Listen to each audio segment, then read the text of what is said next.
Hella fellas. Welcome back to Top 5 Choices. Today's video I am gonna do a detailed review and pick the top 5 best Nikon cameras 2021. After doing proper researches, we came to the conclusion that meets the best in terms of overall. Kindly leave a like if you find this helpful, and I'd appreciate if you subscribe to my channel and turn on post notifications if you haven't. We will be also providing affiliates link to purchase from Amazon. Kindly use to for best offers and purchase from anywhere in the world. We'll be back with more videos.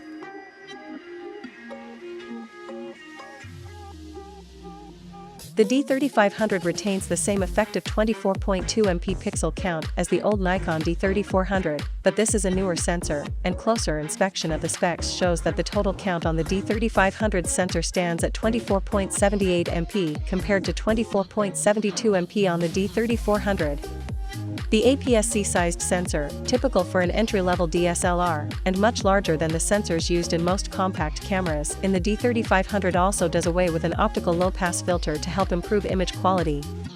The D3500's ISO sensitivity range of 100 to 25,600 is also pretty wide, but doesn't improve on the D3400's range. Given that most mirrorless cameras, and even smartphones, offer 4K video, it's a bit disappointing to only see full HD capture on the D3500. It's not all bad news though, as the D3500 can shoot at a smooth 60/50p, as well as 30/25p and 24p, while there are lower resolution recording options as well. There's also no microphone port, so you'll need to rely on the D3500's built-in monaural microphones. If you're looking to shoot video regularly, you'll probably want to look elsewhere. Nikon has also opted to carry over the same 3-inch display, with a modest 921,000 dot resolution, from the D3400. The D7500 feels just as robust as the D500 in your hand. The carbon fiber composite body is a bit lighter than that of the D500 at 640G, and the dimensions of the body are a bit smaller too, which makes it a bit more comfortable to carry around. There's rubber cladding covering most of the body, especially where you typically grip it. There are weather-sealed flaps on the left for the microphone socket, USB 2.0 port, mini HDMI port, headphone socket, and accessory terminal. There's also built-in Wi-Fi and Bluetooth, but no NFC. Button placement is similar, with customizable function buttons, FN1, FN2, in the front and a familiar layout at the back. The Nikon D7500 also features dual command dials, one at the back and one in the front, for quick toggles, a focus selector lock, and a hot shoe for an external flash. Unlike the D500, the D7500 features a built-in flash, which is nice. Nikon has dropped the navigation joystick though, so you only have the multi-selector navigation pad. The power switch also has an added toggle for enabling the backlight for the secondary display dot on the top. The D7500 has a traditional PSAM mode dial with a button to lock it in place. There's a separate dial just below it, which is used for selecting the drive mode, single, continuous low, continuous high, quiet single, quiet continuous. The dials and buttons offer good feedback, and click into place reassuringly. There's a single SD card slot on the right with support for UHSI speed, which is a big step down from the dual SD card support on the D500.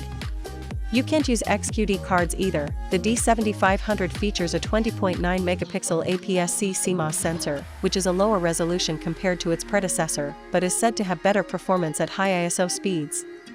The D7500 also has the company's X5 image processor.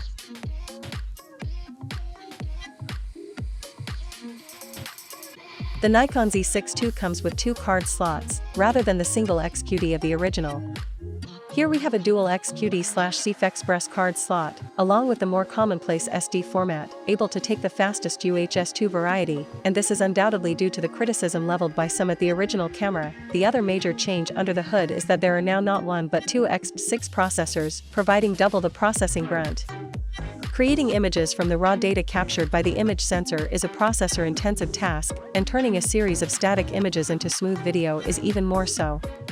This extra processing power translates to faster shooting frame rates and improved low-light performance, as well as better video. As such, the Z6 II receives an increased continuous shooting speed of 14 frames per second, up from 12 frames per second on its predecessor, and the extra horsepower means that it can buffer 124 12-bit RAW files or 200 JPEGs.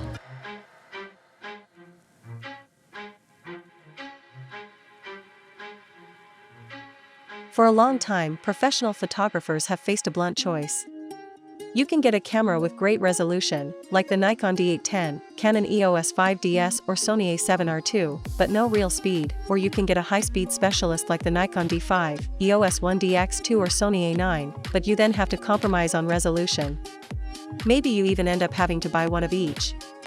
We haven't forgotten the Sony A99 II, but Sony's Alpha SLT system has yet to establish itself as a viable, forward-looking proposition for pro photographers. So let's look at these specifications properly. First, there's the new sensor, which has an effective resolution of 45.7 MP -25% more than the groundbreaking Nikon D810. The D850S sensor has been designed with no anti-aliasing filter so that it can capture the finest possible detail. This is going to place heavy demands on both your lenses and your technique, as we'll see later. And then there's the maximum continuous shooting speed of 9 frames per second at full resolution, and with a buffer capacity of 51 uncompressed 14-bit RAW files. That is quite amazing, although here there are a couple of caveats.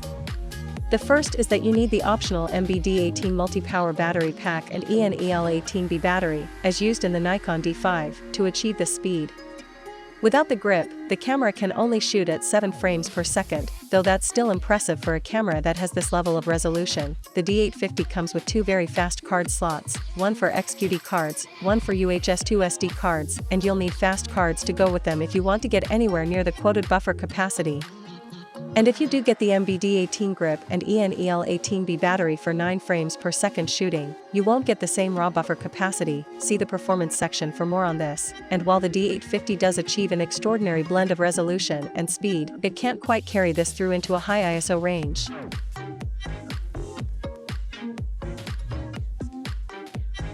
The Nikon Z50 is the first generation Z-mount DX mirrorless camera with an APS-C sensor.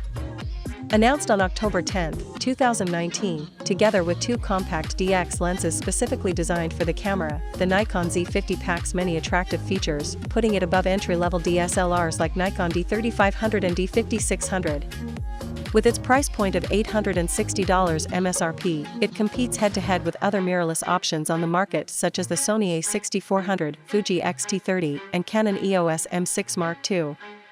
I had a chance to test the Nikon Z50 with the 2 DX lenses during the past 3 months of traveling in the US and the Middle East, so this review reflects extensive shooting experience in the field, sporting a 20.9 MP DX sensor, fast phase detection autofocus system, 11 frames per second continuous shooting speed, ability to record high-quality 4K video at up to 30 frames per second without any crop, full HD slow motion at up to 120 frames per second, and a compact, lightweight construction with great body build and ergonomics. The Nikon Z50 is certainly a serious camera to consider for new and existing Nikon shooters. The 2 Z-mount DX lenses launched with the camera, the Nikon ZDX 16 to 50mm VR and the Nikon ZDX 50 to 250mm VR are both attractive choices for those who want to keep their camera kit small and lightweight, but for those who want more lens options, there are plenty of excellent Z-mount full-frame lenses already available, as well as older Nikon F lenses, both DX and FX, using the FTZ adapter. While testing out the camera, I purposefully limited myself to only the 2 DX kit zoom lenses the camera came with, so that I can demonstrate their capabilities and see if they are sufficient for most day-to-day needs of photographers. The Nikon Z50 has a lot going for it when compared to its DSLR counterparts. It has a similar sensor as the higher-end Nikon D7500, which is excellent. It sports the latest and the fastest X6 processor. Its autofocus system has more AF points and coverage than any Nikon DSLR, and it has a wide AF detection range of -4 to +19 EV. It has a very fast continuous shooting speed of 11 frames per second, and it can shoot high-quality 4K videos with no cropping. It is the smallest camera of the group, although it is just a tad heavier than the plastic Nikon D3500.